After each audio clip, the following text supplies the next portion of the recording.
Okay. So if you want 2 more minutes and then we start, okay? We have already 6 people.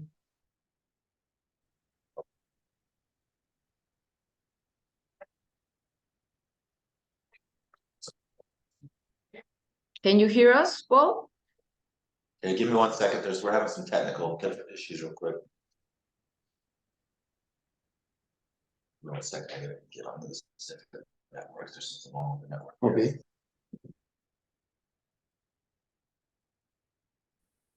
Yeah, when I do internet. Okay. Yeah, okay, perfect. Okay, you talk. No me han visto justo la doña porque no se la llevé bien. Okay. Yeah. Okay. Hi, Paul. Hi, everyone. This is Dr. Paulina and Dr. Beatriz from Verita Neuro, Mexico. We are in charge of Paul treatment after epidural stimulation, and we're going to talk a little bit about the outcomes of the treatment and all the experience with Paul. Okay? Hi, Paul. Hey, how are you guys? Buenos dias. Buenos dias. Can you help us with a little introduction of yourself and a little bit of background of you before the injury? Sure. My name is Paul. Before the injury, I would classify myself as a pretty active person. I used to like doing a lot of outdoors activities, hiking, mountain biking. Aside from that, I also like to do a lot of projects. I've done a lot of home renovation projects, and probably the most recent big project I worked on right before my injury was I have a 1966 Chevrolet C10, and I've been working on restoring that pickup truck for a couple of years. And right now it's sitting in the garage, and I hope to get back to it one day. Okay.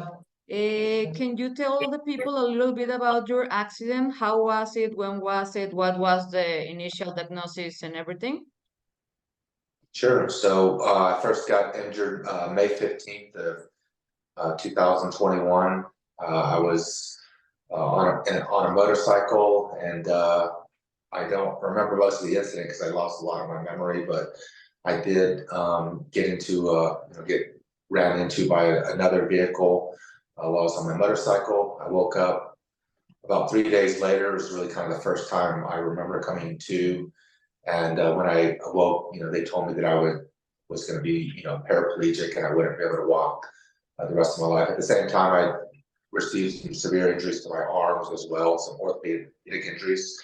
So they had to do a lot of rehab, trying to get my arms back. But most notably, since the accident, I haven't been able to walk, and I was diagnosed as a T8 paraplegic complete. Okay. Paul, could you please turn a little bit to your left so we can get your complete face? If you want to be comfortable, just adapt. That's great. Yeah, okay. So we can meet you completely with the people and introduce you completely. Okay, thank you. Okay, great. Fantastic. So let's continue, Paulina. Okay, so we want to start asking you about your initial impressions of Verita Neuro. How was when you get here in the hospital and everything, the first day you came here? Sure. I mean, even before I arrived at Verita Neuro, we had a lot of people have like preconceived notions about Mexico. I was expecting it to be kind of this old historic town, and before I got here, I did a little bit of research, and even when I got here, I was surprised at how modern everything is. They're doing a lot of new construction, new builds. They have a lot of modern buildings, and when I got here at the hospital, I noticed it was a new building with a lot of amenities, and just a really nice facility. And same goes, once I had the surgery and moved from the main hospital into the clinic, I noticed that the clinic was very modern and very nice, up-to-date facility with a lot of latest technology. Okay, and what about the people around you? I mean, nurses, doctors, and everyone who help you, PTs. Yeah, I would say that's probably been the most impressive part about Verita Neuro. Just how professional and thorough and competent the therapists have been throughout the process. Even meeting the doctors, right off the bat, they were all very they're very knowledgeable. They knew what was going on, and they explained the surgery very thoroughly to me. What I should expect, how long I'm going to be in the hospital before I move to the clinic. So everybody's just been, really amazing and really helpful, and some of the, probably the more competent professionals I've worked with in my 2.5 years or so of rehabilitation. Okay, grateful. We have new people right now in the Zoom, so can you repeat your diagnosis and the date of your injury, please? Sure. My diagnosis is T8 complete from an accident that was on May 15th of 2021. Okay, and before coming Verita Neuro, what kind of treatment did you do? Do you do like physical therapy or something else at the US facility? Sure. So yeah, when I very first got injured, I spent, I think, the first month, roughly, maybe a little longer than that, maybe 6 weeks, at the same hospital that I was injured at, which was Baylor University of Dallas. And they had a whole rehab program there. So right off the bat, I was in the ICU for, I think, a couple of weeks. But then after moving from the ICU, within the first couple of days, they moved me into rehabilitation, in that facility. And then after that, I spent another, I think, 6 or 7 months at the VA hospital in Dallas, where I continued, therapy, both on my, my spine and my arms. I think, a big part of the therapy that I've had up to date, which differed from Verita Neuro, was a lot of they're teaching you how to be paralyzed. We're going to teach you how to do a chair transfer and how to, do all your bladder and bowel care and how to feed yourself. And it just, a lot of the basic necessities you'll need to survive, in a wheelchair. That was what most of it was. Okay, great. So talking about when you came to Mexico since the first day, when was your surgery? How was the process during the first days? And another interesting question that I think a lot of people wants to know is what can you do before the surgery and what you can't, to see how improvements are. Right. Sure. So the whole process of getting to Verita Neuro was, it was really simplified. I landed in the airport, and I don't think I really had to do anything after that. I got helped all the way from the plane, the baggage claim, into transportation that was arranged by you straight to the hospital. I met Sabina right at the front door. She helped me fill out the initial intake paperwork. Helped me up to my room, introduced me to a lot of the people, a lot of the doctors. And, just going through the whole process, I think it was just very simple. I think, later that day, we did a couple of tests. I think we did a CT scan and a couple things just to kind of verify nothing had changed since the initial imaging I had sent over.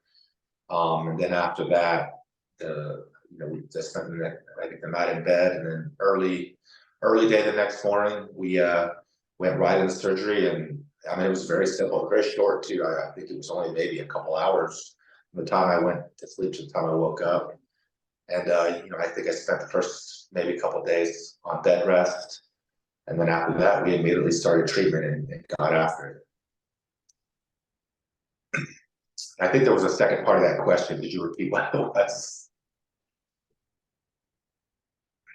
Okay. Well, I know it's too soon in your recovery, Paul, but could you please share us how was the post-op condition? What did the doctors tell you? How was your rehab program after the surgery?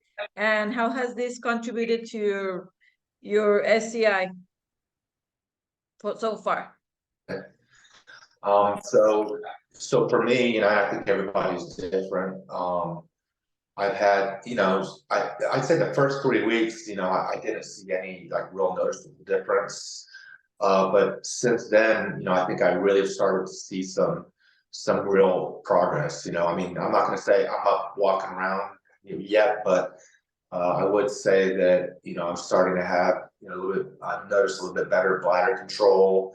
I've noticed, the volitional movement when the stimulator's on has vastly improved from when I first started. I've had the ability to, even lock my knees and stand for short periods of time. So, I would say it's still a long journey and there's still a lot of work to do, but, just in the short time I've been here, I started seeing some modest improvements, and I think that those are going to continue as I continue my therapy. So do you believe this will contribute positively to your well-being and also to getting to better goals in the future? Yeah, Make your life absolutely. I easier or think more that, functional and independent? yeah, absolutely. I think that, just, giving hope, like that there, might be a future, because, before they're like, you're complete, you're never going to walk again. That's kind of the end of it, right? And, and I did the research before I came, and I've read, a lot about epidural stimulation, and it's a long-term thing, and you're going to have to continue to work on it. But I think just giving me and anybody that, undergoes a surgery that extra hope that, you might be able to get better, or just any sort of functional improvement, because even little things make a major difference. That's the one thing I can say from the 2.5 years I've been injured, just some modest improvement, like, oh, I can turn my arm another 10 degrees, has major, improvements in your lifestyle. So I'm really looking forward to the future, and, as I continue doing rehab, what there is to come, and where I can go with this, thanks to this treatment. Okay, if we were to compare the treatments that you had before regarding the rehab program and the experience at Verita Neuro, what would be your grading of our clinic and our program? Sure. I mean, that, I kind of touched on it a bit earlier, but all the therapy I've ever had to date has been teaching me how to be paralyzed, right? None of the work that I've ever done has said, well, we're going to try to help you to walk again, or we're going to try to help you to stand, or, make any sort of improvements. It's always been, well, here's how we're going to have to live from now on. You got to get used to it, and this is just how it's going to be. And I think it's, really refreshing to go somewhere where the therapists are really working hard to say, yeah, we want to see you stand. We want to see these major functional improvements in your life, and the things that are really going to make a difference. And I think, just on that grading alone, I would say, Verita Neuro's, best in class as far as, that type of injury goes, and trying to see people really improve, as opposed to, we're just going to try to teach you how to live in a wheelchair. It's a very. Yeah, I'm very glad and very pleased that you mentioned it for other patients that are wondering what the treatment is like. This is the big start, and it's a long journey towards settling new goals. You know that you have to go back home to continue with your programs, doing rehab for extensive hours. So that is very important. And also, we all know that unfortunately up to this day, there is no cure for spinal cord injury, but this is the most modern and the most important treatment regarding SCI, no? To get to be functional and independent, and so maintaining our body in the best condition, no? For the best treatments in the future.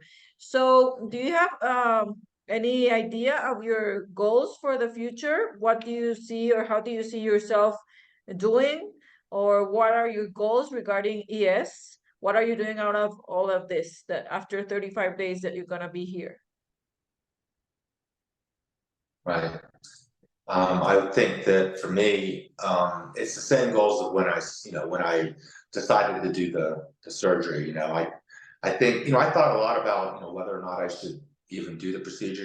I mean, it's a substantial investment, right, in your health and into your future. And to me, it ultimately came down to, if I had the means to do it and I didn't do it, I would have never forgiven myself. And so I think the goals that I set for myself earlier, like for me, is, it gets back to, I want to try to get as much of my old life back as I can. And a big part of that was traveling and doing, going and being outdoors.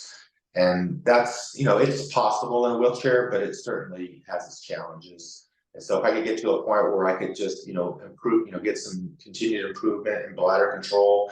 And probably the biggest thing is standing, even for very brief periods of time, to help with the transfers more than anything. That would be a major improvement, and a lot of the issues that anybody that's been in a wheelchair for any amount of time can tell you, getting onto a hotel bed that's 12 inches higher than your wheelchair is, or trying to get into a bathtub to, take a shower in the morning, those are real challenges. And anything that can help to alleviate those challenges, to me, it's worth all the money in the world. So. Okay, we have some people joining today, and maybe some of them have relatives or they themselves need a treatment, and they have thought about AES, epidural stimulation, at some point. What would be your helpful advice for them regarding this path? You recommend it, you don't recommend it, you can feel free to say your opinion, and this obviously based in your experience. Mm-hmm. Sure. So my first advice I would give anybody is, do your research, right? Because the fact that there have been a high number of clinical trials that have already happened that you can read about, and you can read through the results and what the expectations are, and and try to educate yourself as much as you can. Because the first thing I would say is, you need to set realistic, long-term expectations for yourself of what you want to achieve, and make sure you have the commitment of time and resources, that it's going to take to do the treatment. So that's the first advice I would give anybody. As far as recommendations go, look, I already mentioned it. If you have the means to do the surgery and you choose not to do it, I don't think that you're ever gonna forgive yourself for not at least trying. That's how a lot of people are. I think that that hope that you're going to get better is always there for a lot of people. And I know a lot of the other people I've spoken to back home that are in wheelchairs. There's a big community that I see in my local community, and they're rooting for me, and they want to kind of wait and see how it works out for me before they decide what they're going to come. So I recommend it. Personally, everybody has to make their decision, but I really think that in the long term, it's really going to pay off. And any improvement in life, quality of life is always worth it, in my opinion. Okay, great. Something you'd like to add before we go to questions that people are making? I just, I want to continue to thank the rehab team here, and everybody's been here. They've just been really fantastic, guys and girls, and in addition to like rehabbing me every day, they really taught me a lot of Spanish, and not only the bad words. So. Okay, I think another important thing to talk about is I have a lot of patients of the US or other countries who are afraid to come to Mexico because they think that it's not safe, or the hospitals will not be like with the technology or everything. So I would like you to tell a little bit more about that, and how was your experience in that topics, to encourage the people to come, because it's really different than they think. Okay, so I'll address kind of in several parts. So the first question, of Mexico being dangerous, this is maybe for anybody back home in the US, the people that say Mexico is dangerous are the same people that give you all your other news. So take that as you will. Beyond that, I would say, everything's handled by Verita Neuro, right? They're gonna, like I mentioned, I came right from the airport. They were there to pick me up, took me directly to the hospital. The hospital is a very new, modern facility with with security and everything that goes with that. and I've had no issues now, and I've gone, actually out and about and kind of visited the city a little bit, actually on my wheelchair, and I've met nothing but, wonderful people, and everybody's been very accommodating and very nice. And I think that, for those that are worried about security, I don't think you have much to worry about. I think Guadalajara is a very safe city, first of all. I think second, the hospitals, got extra security and extra people looking out for the patients in the hospital.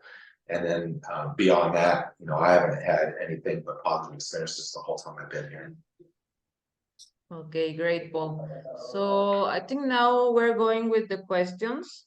We're gonna tell you the questions and you can answer, or if it's a question for us, please feel free to ask, okay? So we have one question from Michael. So how long will you be treated in Mexico?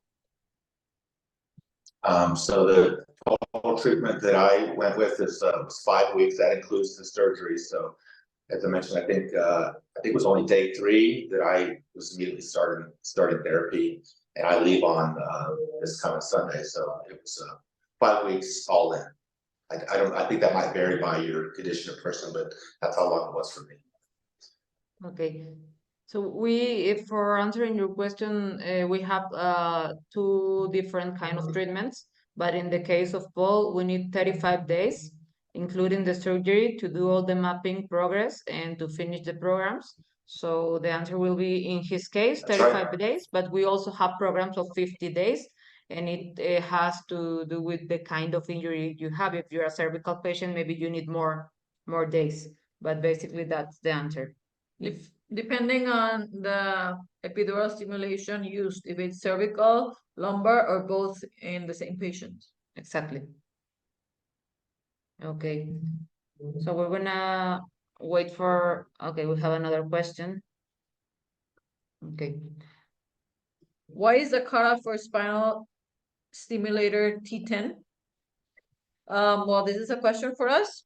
The ES, you place it at the cauda equina and below this. So we must have a healthy cauda equina, according to our neurosurgeon, in order for the ES to stay stable over there. And then we use cable, which connects, if a patient is cervical or if the patient is lumbar, it's a lead that we connect in order to receive the signal. So if the the adult spinal cord ends around L1, lumbar number 1. So cauda equina, it's 1 level above this. So if we don't have a healthy cauda equina, and we don't have the spinal cord until T10, we cannot get our ES placed at the spinal cord. That is the reason. But we have other treatments that can help. We have to study first the MRI to see if the patient is T10. We have had some patients, T9, T10, that are candidates for the ES and others are not. And I think I think it's important what Dr. Beatriz said, because sometimes the patient asks us to tell them that what kind of treatment, but we need first to see the MRI and to talk to you about your case, because it doesn't matter if it's the same level of injury, all the injuries are different. So not all the patients, even if it's the same level, are candidates for the same treatment. So that's why it's important to have a consultation with you, to see the MRI or the CT scan, and to see all the case like complete and talk to you before accepting you to any treatment. So it is an advantage to know your medical records and where was your injury, but knowing the level of your injury, for example, if someone tells us I'm a T2 injury, that doesn't make you eligible right away for the treatment. We have to study your case.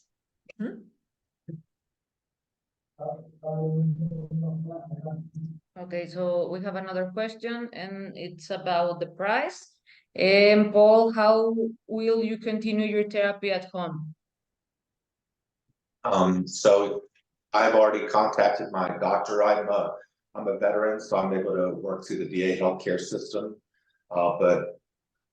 So the way the VA healthcare system works, at least at my VA, is if you're not making continued progress, you're not eligible for future therapy. However, I sent them some videos of some of the progress that I've made while at Verita Neuro, and they've agreed to start up, at least tentatively, therapy back. So what I'll be going back to the VA for regular therapy, and at the same time, I have friends and family that I think will help with some of the therapy, and a lot of it I'll just do myself. So my plan is to try to continue the schedule I'm on now, where I'm doing therapy essentially 6 days a week. And I'll do the stuff that I can do on my own, I'll do that on my own. And the stuff that I need, help with, that's when I'll use the therapist, the VA, plus, like I said, friends or family where possible. Okay, and also Michael is asking about epidural stimulation for spinal cord infarction. Mostly of the patients are traumatic patients, but we can also study the case and see if you are a candidate. But mostly it needs to be a traumatic injury.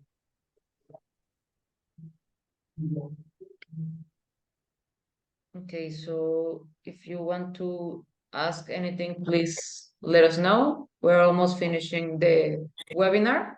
So we're gonna wait a little bit for more questions, and if we don't have any more, you can see the recording on Facebook page.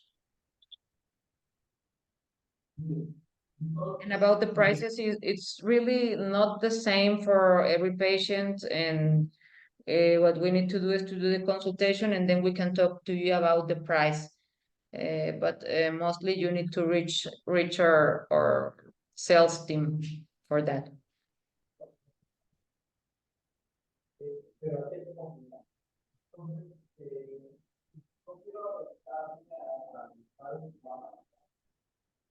Okay, we have other question that it could be done in a complete or incomplete injury, and the answer is yes. It doesn't matter if it is a complete or an incomplete injury, we can do the procedure in both cases.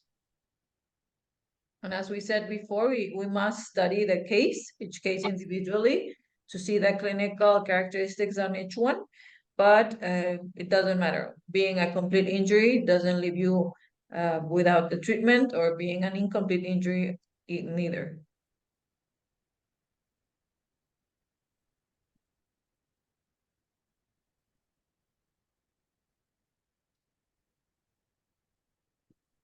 Abdiel has a question. I don't really understand your question. What I believe that you're asking, it says, am I going to need something to actually be able to continually function? Do you mean the stimulator, the what we have? We give you like a control, a remote control. Do you mean that? Or do you mean that you always need support, for example, a walking frame or a cane? If you'd like to answer that. If your answer is regarding any help with a walking frame or a cane, yes, this is one of the objectives of the treatment, being able to stand up like your knees and maybe stepping with help of any of these two that I mentioned.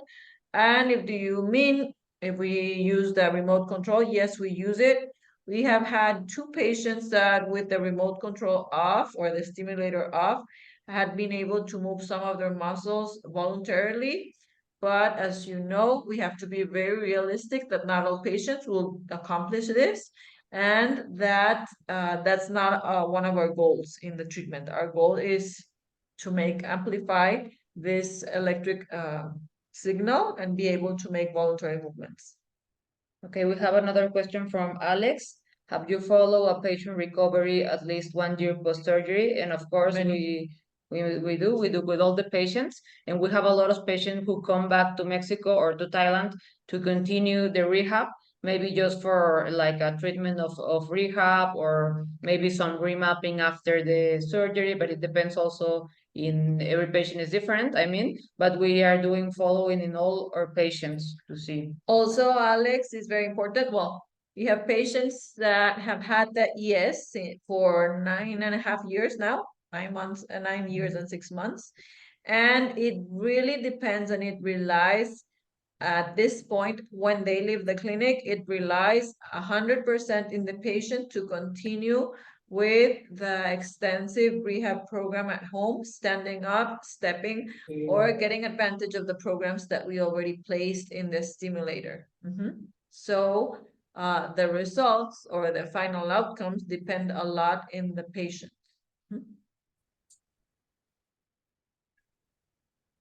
Okay.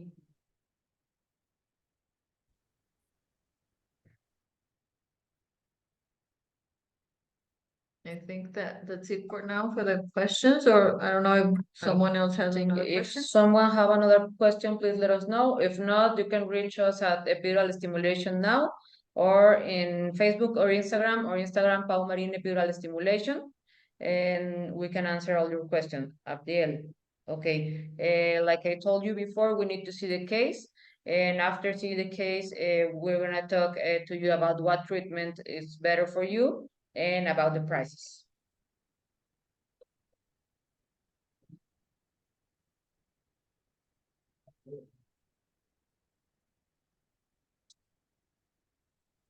Okay, Paul, I don't know if you want to say anything else.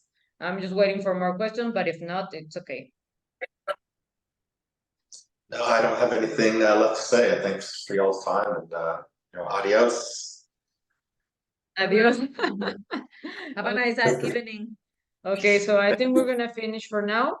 But as I told you, if you have any questions, Epidural Stimulation now that Facebook, Instagram, or you can follow us on our personal Instagram. Mine is Pau Marin-Epidural Stimulation.